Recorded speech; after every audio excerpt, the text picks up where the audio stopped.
اسی لیے علماء نے فرمایا کہ عورت نفل روزہ یا نفل نماز اپنے شوہر کی اجازت کے بغیر نہیں رکھ سکتی ہے، کیونکہ ہو سکتا ہے شوہر کو بیوی کی حاجت ہو اور آپ رات کو اٹھ کے نمازیں پڑھ رہی ہیں، ہو سکتا ہے دن میں شوہر کو حاجت ہو اور بہن روزہ رکھ کے بیٹھ گئی ہیں اور کہتی ہیں میرے تو روزہ ہے، تو یہ یاد رکھیں کہ آپ کے اس نفلی روزے سے کہیں زیادہ افضل یہ ہے کہ شوہر کے جذبات اور احساسات کا خیال کیا جائے۔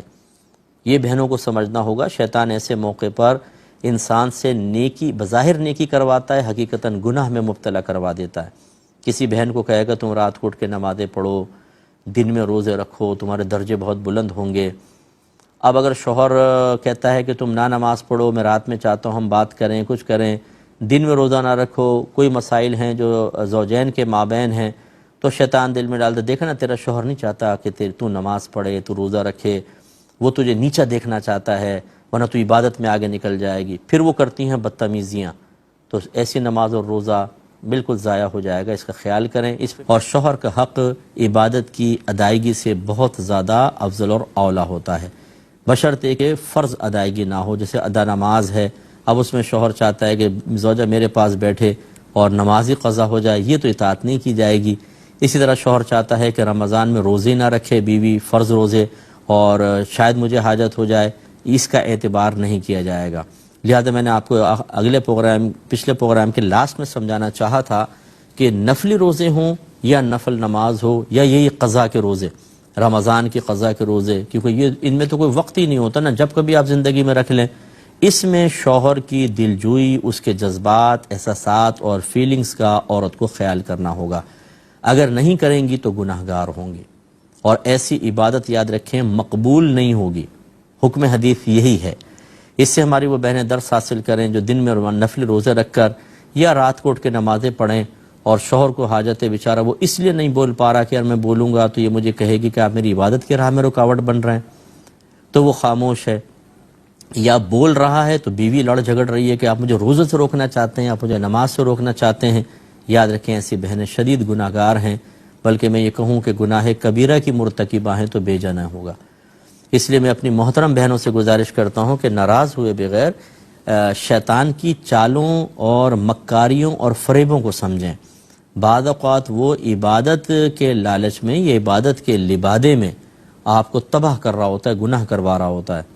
لڈو کے اندر زہر رکھ کر گویا کہ آپ کو کھلا رہا ہے، جس پہ چاندی کا ورق چڑھا ہوا ہے اور خوبصورت خوشبو آ رہی ہے، اور آپ کھا لیں، لیکن جب وہ اندر کا زہر اندر پہنچے گا تو تباہ کر دے گا۔ اس لیے اچھی طرح یاد رکھیں کہ کوئی بہن، ایک ایسی خاتون ہے مثلا شوہر کو خاطر میں نہیں لاتی، رات کو اٹھ کے نمازیں پڑھتی ہیں، دن میں روزے رکھتی ہیں، اور ایک بہن ایسی ہیں کہ شوہر کی دل جوئی، ان کے جذبات، احساسات اور فیلنگ سے خیال کرنے میں انہیں نفل عبادت کا موقع ہی نہیں مل سکتا۔ میدان محشر میں آپ یہ دیکھیے کہ یہ بہن جس نے شوہر کی دلجوئی کا سامان کیا، یہ اعلیٰ مقام پاری ہوگی اور جنت میں جائے گی، اور یہ تہجد گزار اور نفل روزے رکھنے والی جس نے ان کی وجہ سے شوہر کے جذبات، احساسات، فیلنگز کو ٹھیس پہنچائی، بلکہ اس کو حقیر سمجھا، بلکہ اس کو طعنہ دینے کے قابل سمجھا، بلکہ اس کو باتیں سنانے اور گھور کر دیکھنے کے قابل سمجھا، یہ اللہ نہ کرے، میں پھر بھی یہ لفظ استعمال کرتا ہوں، اللہ نہ کرے وہ جہنم میں جائیں گی اور ساری عبادت منہ پہ مار دی جائے گی۔ اس لیے یہ حدیث ذہن میں رکھیں، نبی کریم صلی اللہ علیہ وسلم نے ارشاد فرمایا کہ اگر میں کسی مخلوق کو سجدہ کرنے کا حکم دیتا تو بیویوں کو حکم دیتا کہ وہ اپنے شوہروں کو سجدہ کریں۔ تو اب بعض ہماری بہنیں اس پر بھی ایسا ہوتی ہیں کہ وہ ایسی، یعنی نبی کا کلام ہم سنائیں، ہم انہیں قرآن و حدیث کا نچوڑ سنائیں، وہ اس کو نہیں دیکھیں گی کس کا فرمان ہے، کس نے کہا ہے، ان کی اپنی ایک سوچ ہوگی۔ دیکھا نا، مرد ہے نا، مردوں کی فیور کی بات کر رہے ہیں، یعنی عورتوں کو تو کچھ کرنے ہی نہیں دیں گے یہ لوگ۔ آپ ہو سکتا ہے کہ اس طرح کے دو جملے کہہ کے کسی کی نصیحت اور ہدایت کو ٹھکرا دیں جو قرآن و حدیث کا نچوڑ ہو۔ نتیجہ کیا نکلے گا؟ ہو سکتا ہے دنیا میں کوئی بھی آپ کو کچھ بھی نہ کہے، بھئی ٹھیک ہے، ہاں تم صحیح کہہ رہی ہو، 10 تائید کرنے والی مل جائیں گی، لیکن قبر میں تو آپ نے تنہا جانا ہے نا۔ پھر جو اللہ اس کے رسول کے فرمان کے خلاف بولا ہوگا، اللہ اور رسول کے فرمان کو اس وجہ سے نظر انداز کیا ہوگا کہ اس میں آپ کے ذاتی مفادات نہیں تھے، کسی اور کو مفاد حاصل ہو رہا تھا، فائدہ حاصل ہو رہا تھا، یہ پھر برسوں رلائیں گی یہ چیزیں۔ اور پھر کوئی یہ جو جتنی تائید کرنے والی ہوتی ہے نا، ہاں ٹھیک کہہ رہی ہو، تم صحیح کہہ رہی ہو، تو مولوی ہوتے ہی ایسے ہیں، اور یہ دیکھو مردوں نے اپنا بنا رکھا ہے، یہ ساری یہاں بیٹھی ہوں گی، آپ اکیلی قبر میں عذاب بھگت رہی ہوں گی۔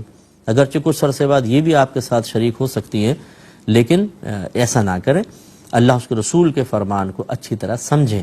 اللہ نے مقام دیا ہے نا، کسی کو دیا ہے، جیسے اب نبی ہیں، آپ نبی کی تعظیم کریں گے کہ نہیں کریں گے؟ ہماری بہنیں کہیں گی کریں گی۔ تو اب اللہ نہ کرے کوئی بہن یہ کہے کہ بھی نبیوں کو خالی مردوں کو نبوت کیوں دی، عورتوں کو کیوں نہیں دی؟ کیا آپ یہ اعتراض کر سکتی ہیں؟ یہ کوئی صحیح اعتراض ہے؟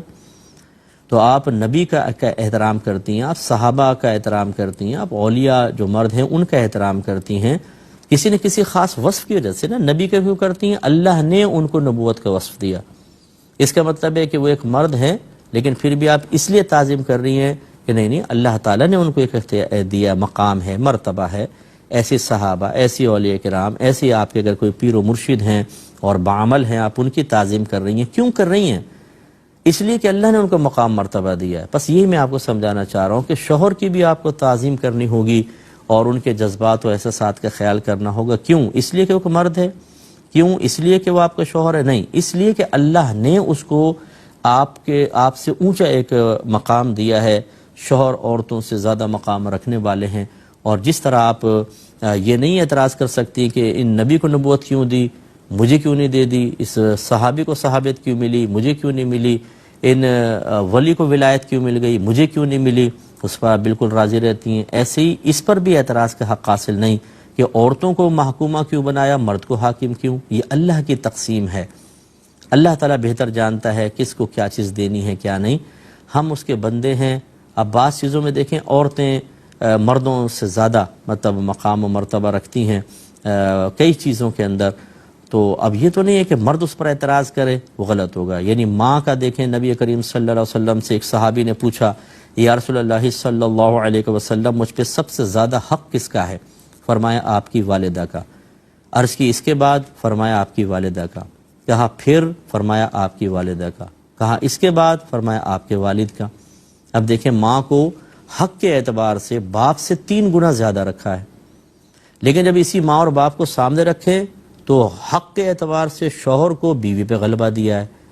تو اب مطلب اس پر کیا کوئی مرد اعتراض کر سکتا ہے کہ جی یہ عورت کو یہ میری بیوی ہے، لیکن جب یہ ماں ہوگی تو ماں کی حیثیت سے مجھ سے 3 گنا زیادہ حق دے دیا؟ کیوں؟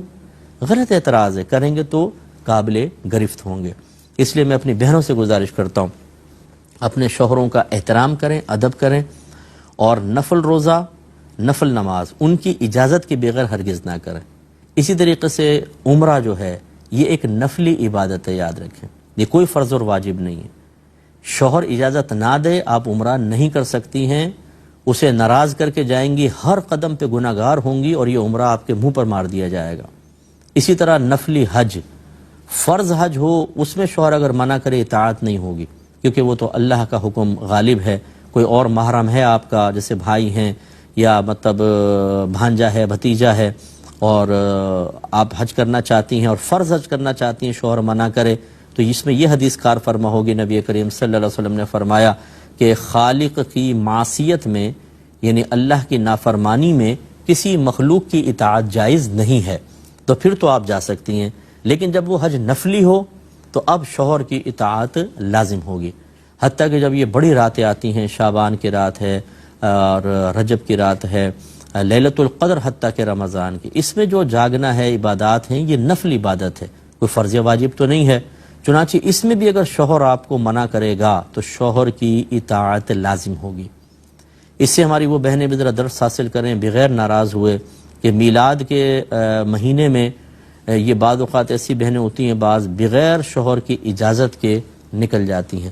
کہاں جا رہی ہیں جی؟ محفل میں شرکت کرنے، آج یہاں محفل ہو رہی ہے، آج وہاں ہو رہی ہے، آج وہاں ہو رہی ہے، آج وہاں بیان ہے، ادھر چلی گئیں۔ ان محافل میں جانا کوئی گناہ نہیں تھا، اگر آپ پردے کے ساتھ جا رہی ہیں، اجازت کے ساتھ جا رہی ہیں، راستہ پر امن ہے، وہاں پر آپ معقول وقت صرف کر رہی ہیں، باتوں میں نہیں، نعت خوانی ہے، ذکر ہے، بیانات ہیں، اصلاحی بیانات، اچھی چیز ہے، اور آپ کی آواز غیر مردوں تک نہیں جا رہی ہو، یہ بھی اس کا بھی خیال کرنا چاہیے، اور آپ گھر آ جاتی ہیں، بہت اچھی بات ہے۔ لیکن اگر شوہر اس سے منع کرتا ہے اس وجہ سے کہ اس کو آپ کی ضرورت ہے، شوہر نہیں چاہ رہا کہ آپ جائیں، تو پھر یاد رکھیں آپ کو شوہر کی اطاعت کرنا واجب ہوگا۔